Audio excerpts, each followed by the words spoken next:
আজ এক শিশুকন্যার কথা শোনাব। অস্মিকা। অস্মিকা দাস, ফুটফুটে, হাসি খুশি। 9 মাসের শিশুটি জানেও না তাকে নিয়ে আমাদের দুশ্চিন্তার অন্ত নেই।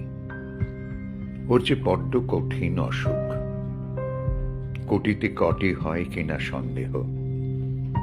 SMA type 1, spinal muscular atrophy, শিরদাঁড়ার জটিলতম সমস্যা, অত্যন্ত ব্যয়বহুল চিকিৎসা। ডক্টর অ্যান অ্যাগনেস ম্যাথিউ জানিয়েছেন খরচা পড়বে $2.1 মিলিয়ন, ভারতীয় মুদ্রায় প্রায় 16 কোটি টাকা।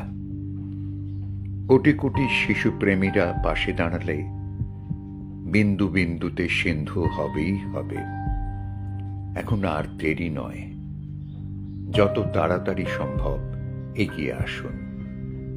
শুভস্য শীঘ্রম। হাতে হাত ধরে পায়ে পায়ে শুধু এগিয়ে যাওয়া, ভাগ্যটাকে ভাগ করে নিয়ে এই তো যাওয়া।